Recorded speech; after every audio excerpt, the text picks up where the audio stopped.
Jadi ketika kamu sudah tidak bisa melakukan apa-apa, kamu harus memerdekakan diri dari beban itu. Jadi begitu kamu sampai jam 10 bengi jika iso golek duit, terus antara jam 10 sampai jam 5 esok kon lapo. Harus merdeka. Ojo dipikir meneh. Gitu loh. Ojo. Saya itu dikasih rahmat Allah berupa apa? Kabeh wong biyen kon nek dadi seniman, penyanyi, pemain drama, begitu munggah panggung lah demam panggung ngerti. Gupuh, nervous, gitu kan? Nek ono opo-opo wis pokoke ada nervous. Aku gak tau nervous. Ngantuk. Iya, ngantuk aku. Pokoknya begitu ngenteni iki kok giliranku jam sakmene, zaman biyen ya jaman aku. Aku langsung turun ndek kursi. Kok digugacak wis meh wayahe ya berangkat aku. Jadi gak kok nervous aku. Saiki misalnya gelut musuh bojo. Ngene wangele ngantuk aku wis. Ngantuk langsung turu aku. Jadi tidur itu rahmat luar biasa. Ngantuk itu masya Allah luar biasa nikmatnya. Duwe problem sakno gede ini gak iso menyelesaikan, jalan keluar ya apa rek?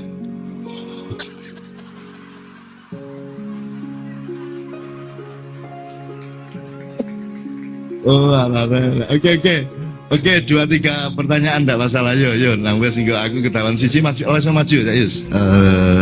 Gini, jadi jawaban itu kalau Anda bergaul sama banyak orang, Anda harus punya banyak opsi, banyak reserve. Jadi jawabnya ojo kedukuran, ojo kendeken gitu ya. Jadi misalnya gini, Khalifah harus kayak wong biasa di pasar, di gerdu. Pokoknya lho rek, Khalifah kon nyetir awakmu. Nah, ojo salah dalan. Siji ojo salah dalan. Nomor loro carane nyetir ya apa? Sing hemat, sing efisien, tapi turute. Tapi yang terpenting dari urusan nyetir adalah konro tekon ndi kate nang ndi. Itu Khalifah mek ngono iku tok nek gawe wong awam ngono iku. Tekon dina saiki agak diunggahno didik. Wong urip iku tekon ndi nang ndi? Kalimatnya dalam Islam jelas toh, inna lillahi wa inna ilaihi rajiun. Nah, rajiun itu kan lu dari menturo kembali ke menturo itu ya apa carane? Apa tutuk Jombang terus balik ngono? Apa kan Anda tidak pernah balik, Anda kan terus tidak pernah balik, selalu terus. Maka gambarnya harus bulat, betul enggak? Jadi kudu gini setutuk gini meneh. Maka pola utama dari ciptaan Allah adalah bulatan, yang kalau diserpih-serpihkan menjadi lingkaran. Tuh. Maka Semar itu ini kalau karena sudah ngomong Ponokawan ya, Semar itu adalah praksis dari lingkaran. Itu ciptaan Sunan Kalijogo, gagasan simbolisme Sunan Kalijogo. Kok Semar itu lingkaran, duduk wetenge bunter, duduk pokoknya bunter. Semar itu dia ada di satu titik, tapi dia di dua titik, tapi dua titik itu menyatu karena Semar. Jadi Semar itu di satu pihak dia adalah wong biasa lurah Karang Kedempel, ya kan? Tapi di saat yang sama dia adalah dewa yang senior, di atas Betara Guru, di atas semua itu semua simbolisme ya. Jadi kalau Anda berpikirnya material, Anda berpikirnya feodal, Anda berpikirnya struktural, maka kan ini wong cilik ndek nisor, terus mari ngono raja ndukur dhewe, ngono ta? Nah, dewa ndukure meneh lak ngono. Lah padahal Semar iki ya iki. Ya titik teratas dan titik terbawah. Jadi ada materi yang padat, terus ada yang agak lebih menuju rohani, yang cair, ada lebih lagi uap gas ya. Gas kan agak lebih dinamis ya. Iki aku njaluk awakmu aktif berasosiasi. Saiki aku takon nul. Bumi iki meneng tak bergerak? bumi iki sing kon urip ndek kene iki lho. Meneng ta bergerak? Bergerak melingkar, betul. Dia melingkar pada porosnya maupun melingkari matahari, betul tak? Bersama matahari dia juga berputar dengan skala yang lebih luas lagi. Jadi bulan itu punya 4 gerakan sekaligus yang orang tidak mungkin bisa menirukannya. Padahal ketok meneng niku, ketok raine situ iku tok. Gak tahu kok bulan ketok raine siji ta gak. Mesti ono buta iko.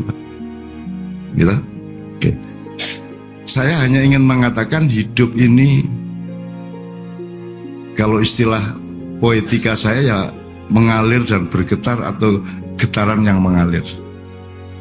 Jadi kalau Anda berpikirnya material, kalau Anda menyembah berhala, maka Anda tidak bisa mengalami dan tidak bisa mencapai apa yang dicapai oleh sesuatu yang bergetar dan mengalir atau aliran yang bergetar. Nah, menungso itu adalah pemimpin dari getaran dan aliran itu. Iki rotok puisi titik ya gak apa ya. Jadi pokoknya ilingo nek kon ngalami apa sik ta? Iki mengalir terus iki, gak mandek iki. Ya. Paing, ya ancane nek mandek ndek paing ya kon gak rabi-rabi kon. Wis terus engko tak kandhani, dalane terus engko ngene. Nek kon mandek ndek paing wis dilang-dilang ngelamar paing meneh, ngelamar gak cocok meneh, pagi meneh, legi yo gak cocok, pagi gak cocok, pon gak cocok. Gak rabi-rabi ngono ya. Nek kon mandek di konteks paing tanpa dikembangkan dengan ijtihad dan pemikiran baru mengenai apa sih paing itu, apa sih primbon, apa sih metodologi Jawa itu, maka kamu juga akan tidak pernah mencapai apa-apa. Maka selalu mengalami apapun ilingo nek urip iki mili rek, urip iki mili. Dadi kon ojo mandek sedih. Waduh ngene, nek kon begitu menderita untuk sesuatu hal, berarti kamu sedang bersikap materi. Mulane wis percaya mlaku terus. Wa idza faraqta ansop, mlaku terus, kerjakno terus. Karena hidup ini mengalir. Kon gak milih, uripe sing milih. Jadi kon ketinggalan mesti. Mulane milih terus. Itu. Oke. Berarti bumi dan yang kelihatannya jasad itu mengalir. Sekarang aku takon sambil konfirmasi ke Pak Muzamil. Ayat yang sering Anda baca di akhir acara adalah innama amruhu idza arada syai'an ayyaqula lahu kun fayakun. Aku saiki takon, nek kon maca ndek terjemahane iku apa artine? Kun fayakun itu terjemahkan apa? Jadilah maka jadi maka. Pak Muzamil, ini bener nggak ini kira-kira menurut sampean? Bener salahnya Allah yang tahu persisnya. Tapi menurut sampean bener nggak ini? Jadi perintah ya, maka jadilah. Bener nggak itu menurut nahwu sorob dari kun fayakun? Kun kalau arti aslinya adalah kamu. Fayakun maka sesuatu itu menjadi ada. Bener? Ya. Iki belajar kitab kuning suwe lagi. Kalau madhinya apa madha? Fi'il madhinya Kanah yakun. Kanah kana. Kun fakana. Jadi maka jadilah. Jadilah kan sudah jadi berarti. Jadilah berarti wis dadi. Bahasa Arabnya kana. Kun fakana. Ini ndak. Kun fayakun. Yakun ini selesai apa terus, Pak? Karena fi'il mudhari tidak selesai terus. Tidak selesai. Kenapa diterjemahkan jadilah? Kok jadilah? Nek jadilah habis tadi. Mestinya menjadi. Wis tahu ono sing ngomong ngene iki. Kita buka ngerti. Maka Anda akan mengalami zaman baru dengan pemikiran-pemikiran ini. Wis toh? Akan lahir zaman baru yang pengawalnya adalah Anda, khalifahnya adalah Anda. Imamnya Allah Subhanahu wa taala. Ya.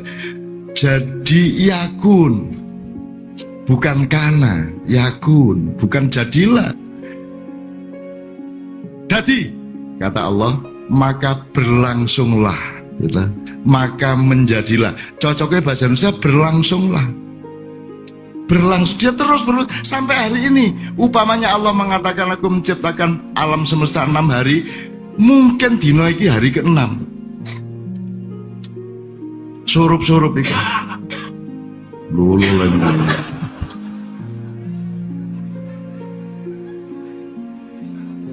Ketara nek pas dangdut sing teplek-teplek iku.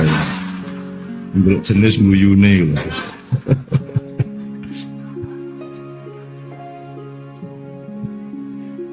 Maka berlangsunglah fayakun. Jadi bukan alam sudah jadi terus kita huni, bukan. Fayakun itu ya sampai saiki iki tetap fayakun, betul enggak Pak Muzan? Betul, karena fi'il mudhari. Mudhari kok. Makanya sama dengan keluarga Sakinah itu, litas kunu fiha ilaiha. Nah kata ilah ini membuat Sakinah itu diperjuangkan terus menerus, enggak pernah berhenti. Mari Sakinah awan, bengi gak Sakinah. Kadang-kadang bengi Sakinah, awan gak Sakinah. Sing akeh ku awan gak Sakinah soal duit ruwet-ruwet, bengine Sakinah jam 11. Jam 11 je pedudut akhirnya endingnya jam 2 Sakinah meneh. Jadi Sakinah itu sesuatu yang litas kunu ilah, diperjuangkan terus menerus. Yakunu fayakun, ya. Dia terus menerus. Jadi sekarang ini bisa hari pertama, bisa hari kedua, bisa hari ketiga, bisa hari ke-6, kan itu Pak Muzan? Bisa. Ya. Kita tidak tahu dan harus tidak tahu. Ojo roh kan, mesti enak gak roh tadi. Ada hal-hal dalam hidup yang sebaiknya kamu tahu, ada hal-hal dalam hidup yang sebaiknya kamu tidak usah tahu supaya kamu ingin tahu terus, dan ingin tahu itu kehidupan yang paling perlu gairah. Nah wes seru wes, gak enak. Sing enak iku nek kata wis seru tapi kok ngene ya. Sik. Lho, ngene. Jadi selalu tidak tahu, ingin tahu selalu. Ngono iku urip. Makanya hidup itu mengalir dan bergetar. Ya. Jadi menjalankan kekhalifahan itu dengan prinsip bahwa Anda itu milih terus. Sing penting totok Gusti Allah meneh. Maka ada urusan akhlak, ada urusan fikih, ada urusan budaya, ada urusan macam-macam. Anda kendalikan, Anda khalifai sedemikian rupa sehingga Anda melihat bahwa Anda tidak kemanapun akhirnya dalam hidup Anda kecuali ilaihi rajiun. Jadi fayakun. Dan ini jadi apa maknanya lagi? Berarti Allah itu terus bekerja sampai hari ini. Nek jadi maka jadilah kan wes dadi rek sekono uripa. Lari ngono, masuk Gusti Allah mentingkerang karo ngerokok. Wis dadi kok. Cari sapa wis dadi? Sedang berlangsung.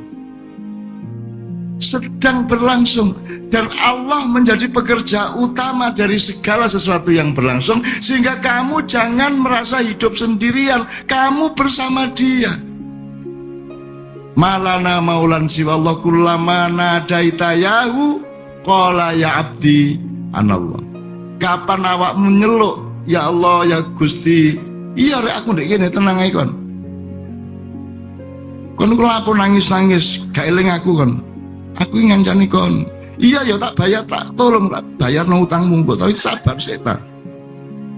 Kon kate nganut aku tak aku sing nganut kon. Lek digentak ngono karo Gusti Allah kapok kon. Nek kon ngoyak gak sabar terus ya wis kon ae Gusti Allah wis. Ya apa kon ayo. Kon sing tanggung jawab sembarang. Modar kon. Nah, jadi Anda sebagai khalifah Anda tidak sendirian karena ada imamnya ya Pak Muzamil. Dan seluruh proses di Indonesia ini ono imamnya dan itu yang tidak dihitung oleh mereka. Mereka jadi khalifah pun tidak, menyadari imam pun tidak. Maka jadinya kehancuran-kehancuran dilema yang terus-menerus. Kehancuran yang ditutup-tutupi seolah-olah kesuksesan, gitu kan? Kegelapan yang dicat-cat seolah-olah itu cahaya, kan gitu yang berlangsung sekarang. Talbis. Jadi jelas kekhalifahannya. Fayakun. Jadi meloo perahu gede sing jenenge fayakun, yakun gitu. Apa fi'il mudhari. Present continuous tense, betul ya? Understand? Kono biang guyu. Ini aku takon niku. Aku mau bahasa Inggris sithik kok guyu.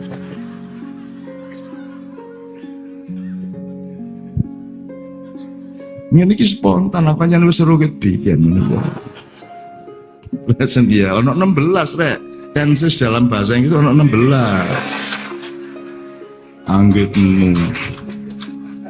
Sama dengan kata Islam itu dari fundamen kata sin lam mim yang jumlah titik beratnya ada 16 ya Pak Muzamil.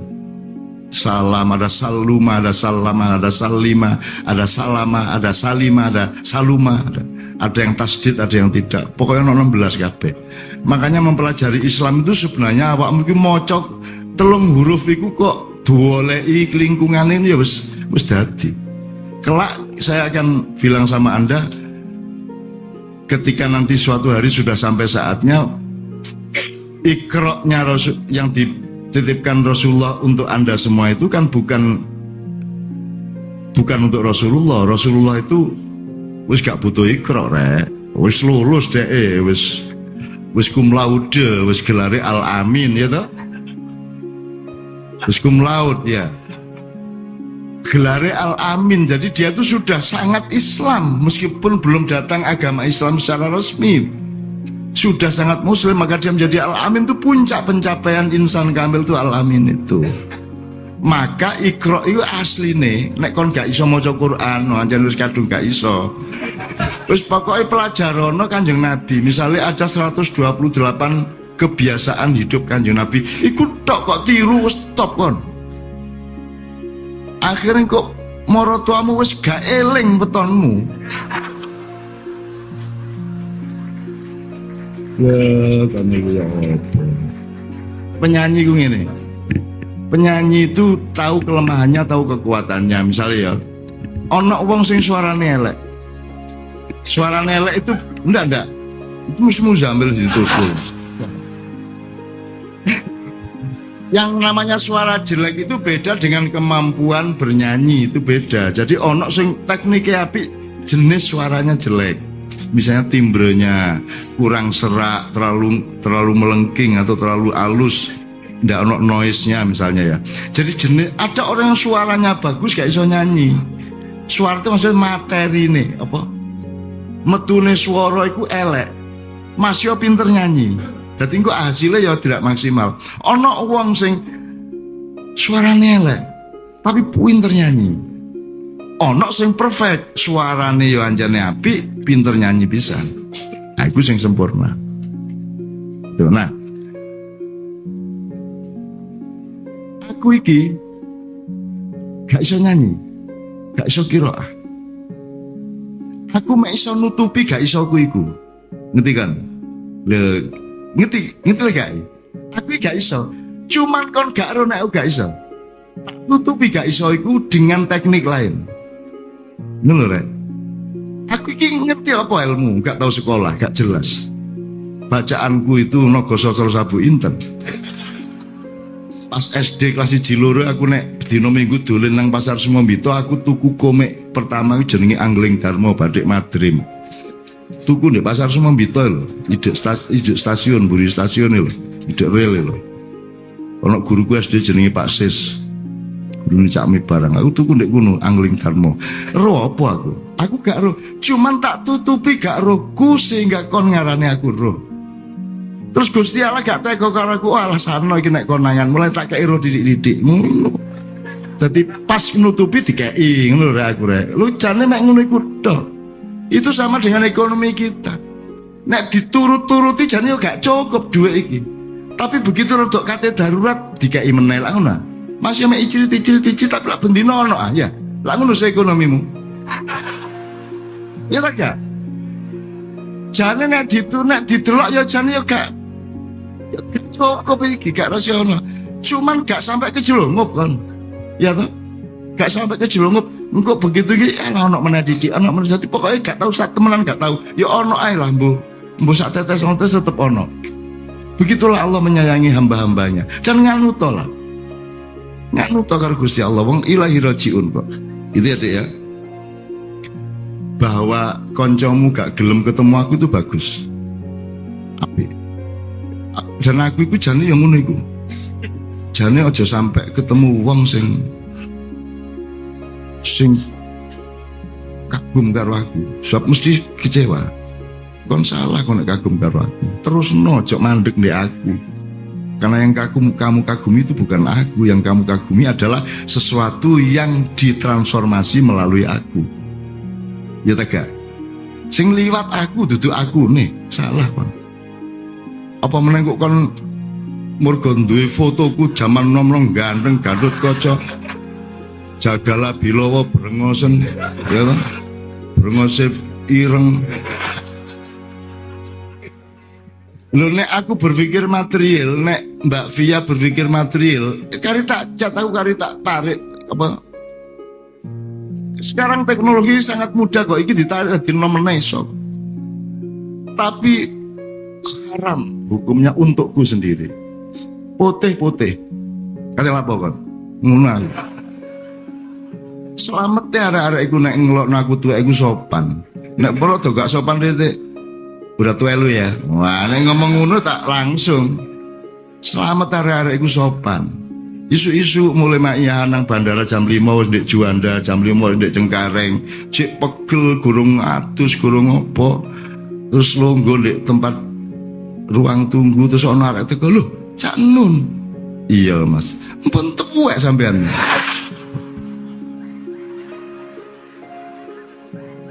Oh, lho, makhluknya Allah kayak ngono iku. Terus aku kon ya apa aku? Terus tak cekel gulune. Terus karepmu ya apa? Arek-arek iki lho. Ana wong gak le tuwek lho ya apa arek-arek. Kan kok Gusti Allah sayang karo aku saknone arek iku ngono ya. Terus aku digeno meneh kapok kon. Suatu hari saya tak jarno wong cek duwe kesan aku tuwek, tak jarno sik engko nek wis kesane sempurna kok tak tibakno jeglek ngono suatu hari nek oleh nek gak oleh ya pancet ngene iki gitu ya Mas ya. Jadi menurut saya kok itu semua kan hiburan-hiburan selama outbound, ndak ada masalah. Tuwek gak tuwek, nom gak nom ya itu kan gak sempat mikir ngono iku Dik.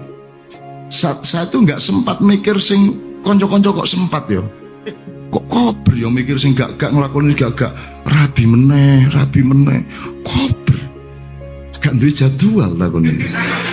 Lah aku iki rabi sitok lho gak kober takne. Playon ya bayangke saiki iki rampak karo mbokne ndek Semarang.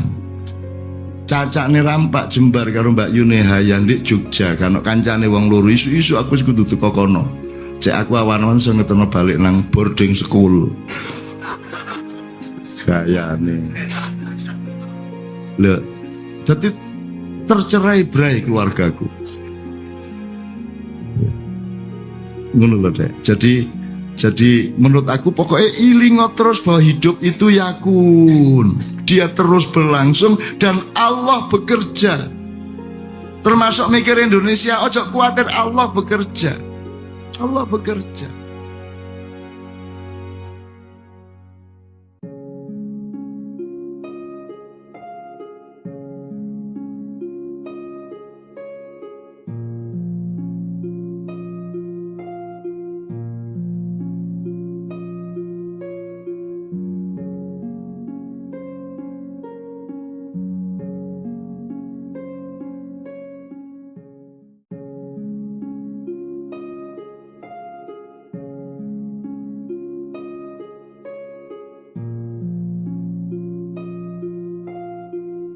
Assalamualaikum warahmatullahi wabarakatuh. Yakinlah dengan keadaanmu, Allah pasti ada. Kun fayakun. Kalau kita memilih hidup dengan ilmu, tetapi menolak iman, kalau kita menempuh perjalanan peradaban dengan narasi-narasi tetapi tanpa firman, bagaimana menyusun regulasi pemahaman untuk menjalani hidup bersisihan dengan semut? Melalui penelitian ilmiah, kita mungkin pasti kagum kepada formasi dan sistem sosial masyarakat semut. Yang jauh lebih valid solid dan tertata serta terkelola dibanding apa yang bisa dilakukan oleh komunitas manusia. Tetapi bagaimana ilmu kita akan mengakui bahwa semut adalah subjek juga sebagaimana manusia? Bahwa masyarakat semut adalah pelaku-pelaku yang sadar di dalam menyusun sistem sosialnya. Hingga apabila mereka sampai di lembah, semut berkatalah seekor semut, "Hai semut-semut, masuklah ke dalam sarang-sarangmu, agar kamu tidak diinjak oleh Sulaiman dan tentaranya." Sedangkan mereka tidak menyadari. Kemudian maka dia tersenyum dengan tertawa karena mendengar perkataan semut tersebut. Dan dia berdoa, "Ya Tuhanku, berilah aku ilham untuk tetap mensyukuri nikmat-Mu yang telah Engkau anugerahkan kepadaku." Bagaimana mungkin kita melegitimasi secara ilmiah kebenaran tentang silaturahmi semut di ayat tersebut? Bagaimana mungkin kita mengakuinya sebagai fakta bahwa Nabi Sulaiman tersenyum sesudah mendengar dialog semut? Padahal itu ada ilmunya dan ada penjelasannya. Bukan adegan atau fragmen drama kecil antara kaum semut dengan Nabi Sulaiman beserta pasukannya, melainkan tentang ragam pola komunikasi Allah kepada manusia untuk menyampaikan pengetahuan dan ilmu. Itulah yang menyebabkan diperlukannya perjodohan atau kerjasama antara ilmu dengan iman. Apa yang saya alami dengan Nuriman atau Gus Nur, teman kanak-kanak saya, tidak akan bisa dijelaskan dengan ilmu psikologi, sosiologi, antropososiologi, atau apapun. Bahkan saya sendiri baru bisa menemukan pemaknaannya lebih setengah abad sesudah ia dipanggil kembali ke surga. Nuriman bukan teman saya ngarit dan menggembalakan kambing, juga bukan teman jumbritan di Langgar Wetan, Desa Menturo saya, pun tidak pernah nakal bersama saya membobol warung tahu lontongnya Wak Marsatun dan menjilati layah bekas ulegan bumbunya. Nuriman tidak terlibat juga rombongan mencuri krai atau ketimun, tradisi empok-empokan menampung kentut dan dialihkan ke hidung teman. Nuriman bukan anak kurang ajar seperti saya. Tempat tinggalnya juga di desa bagian tengah. Bapaknya seorang petani. Ia bersekolah di madrasah Mansyaul Ulum yang didirikan oleh ayah saya. Sepulang dari sekolah, ia selalu membantu bapaknya di sawah, termasuk sering disuruh oleh bapaknya pakai sepeda dan rengkek mengantarkan hasil buminya ke desa seberang. Pada suatu hari ketika dari Menturo ke daerah Mojo Agung, Nuriman dengan sepeda dan rengkeknya jatuh di jalan. Orang-orang di desa itu menolongnya, dibawa masuk ke salah satu rumah, dipekonah agar sehat kembali. Di tengah Nuriman dipijat-pijat badannya oleh tuan rumah. Datang beberapa tamu, ternyata mereka rombongan santri, mengaku diutus oleh Kiai Sahlan, pengasuh sebuah pesantren kecil di Kreyan yang jaraknya dari desa itu sekitar 60 km. Para santri itu diperintah untuk membawa Nuriman ke Kreyan. Orang-orang desa itu melepas Nuriman karena percaya dan memang tidak ada sesuatu yang layak dicurigai. Meskipun demikian, mereka tidak paham bagaimana hitungannya, sehingga Kiai Sahlan tahu Nuriman terjatuh, kemudian menyuruh santri-santrinya untuk mengambilnya. Seharusnya dibutuhkan waktu sekian jam didahului oleh adanya informasi dari Mojo Agung ke Krian. Baru Kiai mengutus santri. Itu membutuhkan waktu mungkin sampai 5-6 jam karena para santri itu hanya memakai sepeda. Tetapi orang desa tidak mudah kagum atau heran. Mereka terbiasa mengalami hal-hal yang tidak semua harus dihadapi dengan rasionalitas dan perhitungan akal. Hidup mereka sendiri tidak masuk akal, jadi Nuriman dilepaskan saja dengan sangka baik dan rasa syukur. Walhasil Nuriman di Krian sekitar seminggu. Kemudian tiba-tiba para santri mengantarkannya kembali ke desa saya. Tidak ke rumah keluarganya Nuriman, melainkan ke rumah ayah dan ibu saya. Kiai Sahlan berpesan agar ibu dan ayah saya menampung dan menghidupi Nuriman dan memfasilitasi tugas-tugasnya. Ternyata kemudian kami semua pelan-pelan menjadi tahu bahwa Nuriman yang ini bukan Nuriman yang selama ini dikenal di Menturo. Wajah dan jasadnya tetap, tetapi pengetahuan dan kemampuannya sangat tidak masuk akal.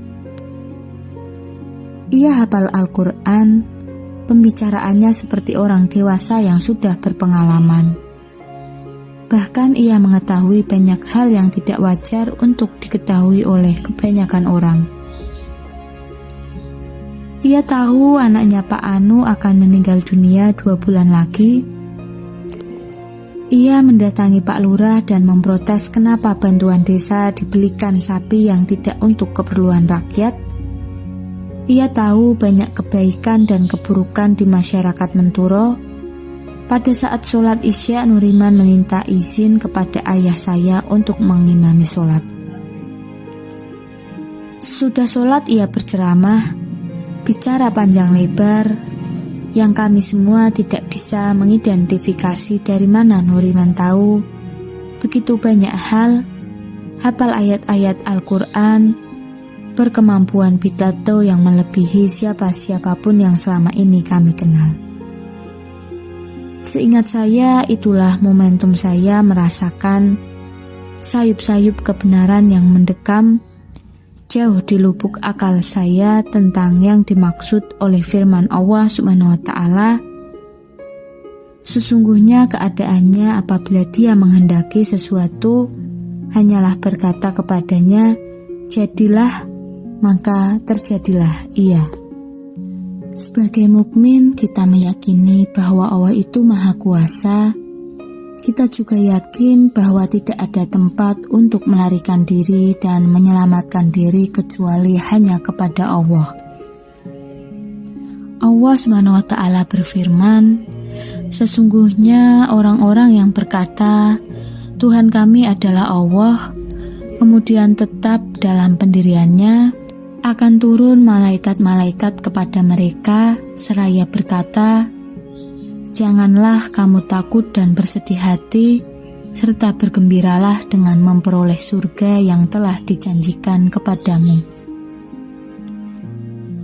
Kamilah pelindung-pelindungmu dalam kehidupan dunia dan akhirat.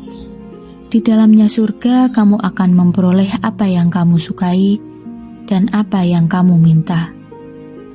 Lari ke Allah, Allah dulu, Allah lagi, dan yakinlah dengan Allah. Karena Allah tempatlah bergantung. Dalam menjalani hidup ini pasti ada beragam tantangan dan ujian. Flashback pada pengalaman sendiri, saat kebingungan dan keterpurukan serta segala rasa bercampur aduk, ada satu keyakinan, yakin terhadap Allah Subhanahu wa Ta'ala sebagai pencipta, pemelihara, penjaga kelangsungan hidup, serta pemberi rizki dan solusi dalam setiap persoalan. Keyakinan yang akhirnya membuat semua persoalan yang saya hadapi secara pelan dan pasti terselesaikan dengan caranya, cara yang Masya Allah menjadi takdir yang indah. Mengapa kita harus lari ke Allah? Allah dulu, Allah terus, dan yakin dengan Allah. Karena Allah berfirman, dan mereka menjawab, cukuplah Allah menjadi penolong kami, dan Allah adalah sebaik-baik pelindung. Quran Surat Ali Imran ayat 172. Katakanlah Muhammad, dialah Allah yang Maha Esa, Allah tempat meminta segala sesuatu. Quran Surat Al-Ikhlas ayat 1 dan 2. Allah tempat meminta segalanya dan Allah adalah sebaik-baiknya pelindung. Hanya kepada Allah kita berharap dan bergantung. Saat kita bergantung hanya kepada Allah, tidak ada lagi yang perlu kita risaukan dalam hidup ini. Sebab kita yakin Allah selalu bersama kita. Innallaha ma'ana. Saat kita lari ke Allah, berarti kita sudah berserah diri kepadanya. Tentu juga harus dibarengi dengan melakukan ikhtiar yang maksimal. Aku sudah pernah merasakan semua kepahitan dalam hidup, dan yang paling pahit ialah berharap kepada manusia. Ali bin Abi Thalib. Saat berharap kepada manusia, pastinya manusia memiliki keterbatasan dan kekurangan. Tetapi tidak demikian saat berharap dan bergantung pada Allah. Allah akan memberikan jalan keluar terbaik dalam setiap persoalan yang kita hadapi. Bahkan terkadang dengan jalan yang menurut pikiran kita sangat tidak mungkin. Satu hal yang penting untuk diingat bahwa Allah tidak akan memberikan ujian di luar kemampuan hamba-Nya. Maka mintalah jalan keluar kepada yang memiliki segalanya. Maka berdoalah dalam hal apapun, bergantunglah hanya kepada Allah Subhanahu wa Ta'ala dengan memfokuskan setiap hal dalam hidup kita sebagai bentuk penghambaan kepadanya. Tidak hanya saat memperoleh kesusahan saja, saat memperoleh kenikmatan pun juga selayaknya harus Allah dulu, Allah lagi, dan Allah terus. Pokoknya harus yakin kepada Allah. Setiap apa yang kita lakukan, insya Allah, Allah bernilai ibadah di hadapan Allah Subhanahu wa Ta'ala. Dengan demikian, kita selalu dekat dengan Allah dan senantiasa tenang menjalani kehidupan ini. Yakinlah dengan keadaanmu, Allah pasti ada. Hanya kepada Allah kita bergantung dan hanya kepadanya kita akan kembali. Wallahu a'lam bishawab. Wassalamualaikum warahmatullahi wabarakatuh. Sekian, semoga video kali ini membawa manfaat kepada kita semua.